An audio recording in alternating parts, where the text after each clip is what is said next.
Assalamualaikum warahmatullahi wabarakatuh. Anak-anakku kelas MIPA, hari ini kita jumpa lagi dalam edisi Fisika. Harapan Uzul kalian semua dalam kondisi sehat walafiat, tetap semangat walaupun kita berbeda ruangan. Semoga kali ini kita akan mendapatkan ilmu yang lebih bermanfaat. Silakan simak materi berikut ini. Baiklah anak-anak, untuk kelas 12 materi kita lanjutkan pada listrik statis. Oke, ada listrik statis, beberapa soal konsep sudah diberikan kemarin, sudah kalian jawab. Nah sekarang Bu Zul jelaskan agar kalian lebih mudah memahami. Pada listrik statis kita mengenal ada dua muatan positif dan muatan negatif. Pada muatan positif arahnya menjauhi muatan. Pada muatan negatif arahnya mendekati muatan. Oke. Pada listrik statis kita akan mengenal gaya Coulomb. Gaya Coulomb terjadi pada dua muatan, bisa muatan sama-sama positif, bisa sama-sama negatif, bisa positif dengan negatif. Oke, pada muatan positif-positif maka akan terjadi saling tolak-menolak.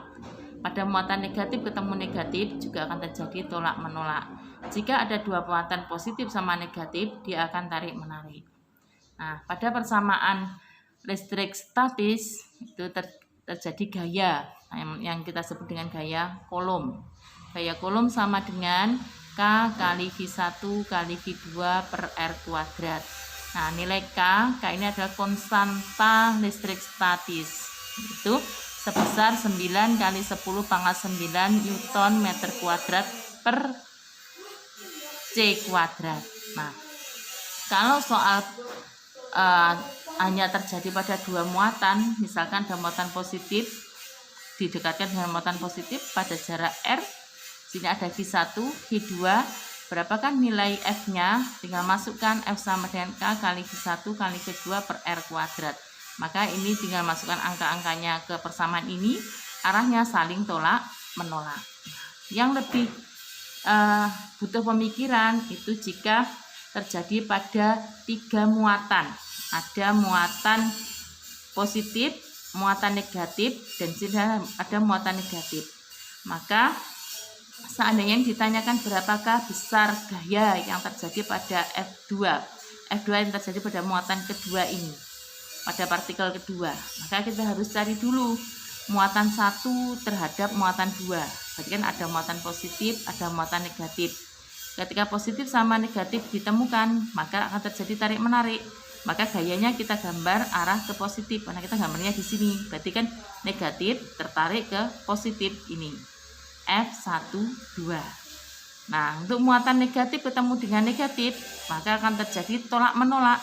Karena kita gambarnya pada muatan kedua, agar tolak-menolak F2 dengan agar tolak-menolak muatan 2 dan 3, maka kita ambil arah yang ke kiri, F2, 3. Oke. Dari persamaan yang sudah kita gambarkan ini, kita hitung F1, 2, berarti F yang ditimbulkan oleh muatan 1 dan muatan kedua. Persamaannya umum tadi, K kali V1 kali V2 per R kuadrat. Maka dimasukkan 9 kali 10 pangkat 9 kali 1 kali 10 pangkat min 6 dikali 2 kali 10 pangkat min 6 per 0,4 kuadrat. Nah, cara menghitungnya pangkat dengan pangkat. Min 6 dengan min 6 ada min 13. Dan di sini disaur 9. Berarti tinggal 10 pangkat min 3. Oke, 9 kali 1 kali 2 saya tulis seperti ini. 0,4 saya tulis 4 kali 4 kali 10 pangkat min 2.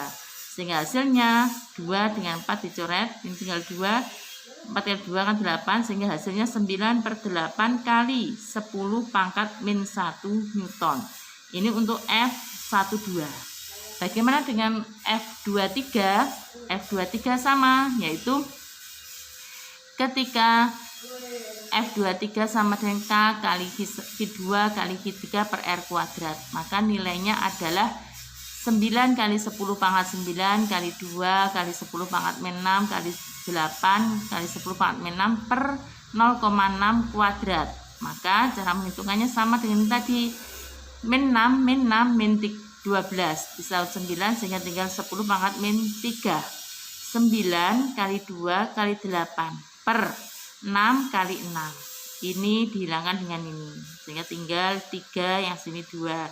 Ini dihilangkan dengan 8, sehingga yang 6 tinggal 3, 8 tinggal 4. Sehingga hasil akhirnya 3 kali 2, 6. 6 kali 4, 24.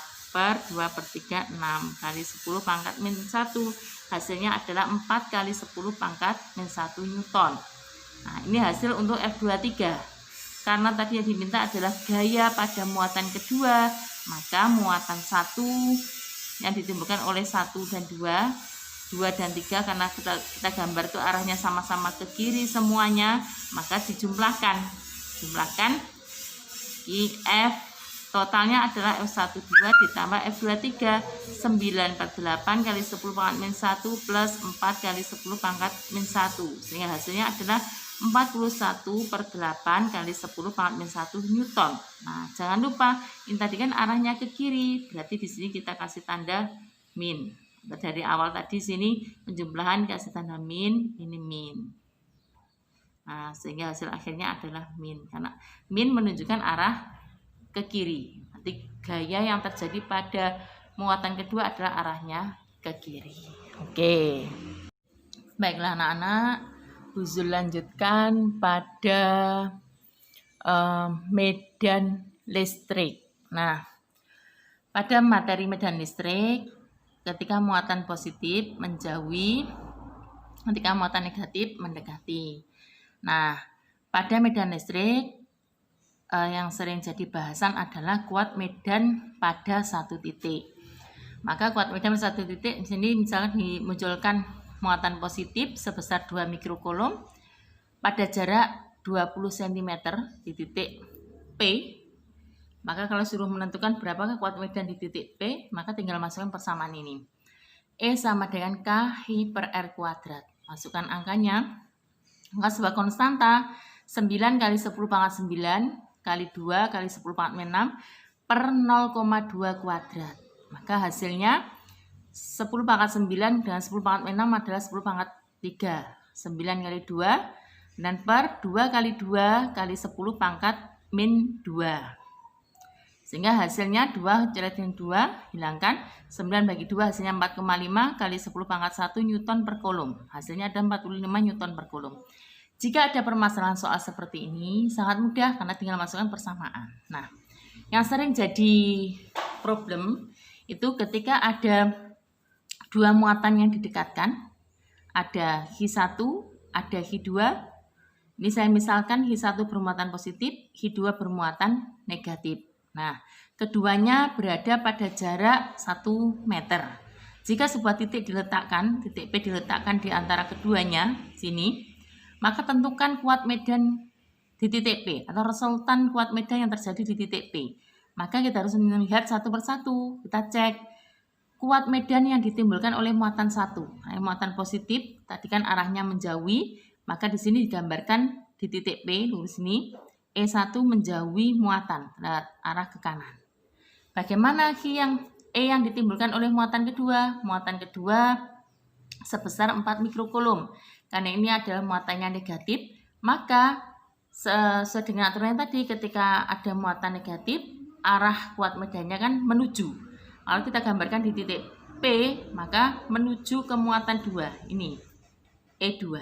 Nah, ketika kita gambar ini pada titik P, semuanya arah ke kanan, maka nanti tinggal menjumlahkan saja. EP sama dengan E2 plus E1. Maka nilainya adalah K kali Hi2 per R2 kuadrat plus K kali Hi1 per R1 kuadrat. Nilai K dimasukkan 9 kali 10 pangkat 9 kali 4 kali 10 pangkat min 6 per 8 kali 10 min 1 kuadrat, sama yang ini Hi1 yang ditimbulkan oleh muatan 1, 9 kali 10 pangkat 9 kali 2 kali 10 pangkat min 6 per 2 kali 10 pangkat min 1 kuadrat.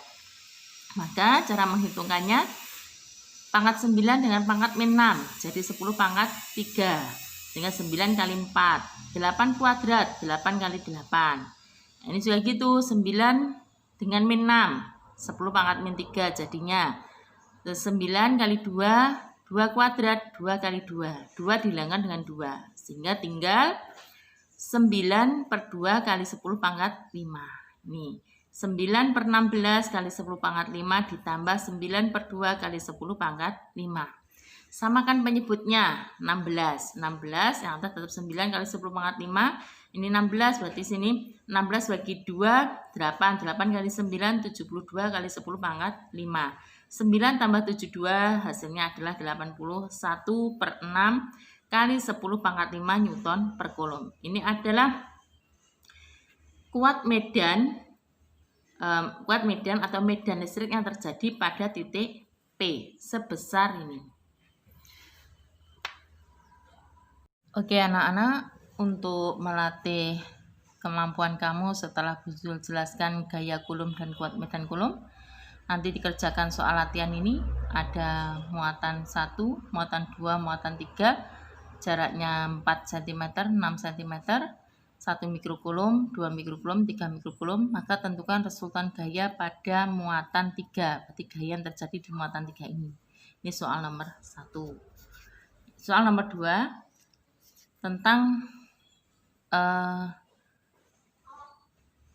tentang kuat medan.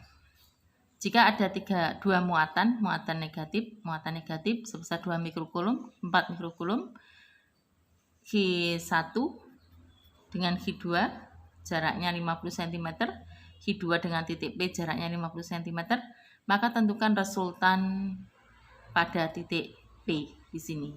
Nilai E-nya berapa? Oke. Harapan Bu Zul ini dikerjakan dan nanti diupload dalam bentuk JPG.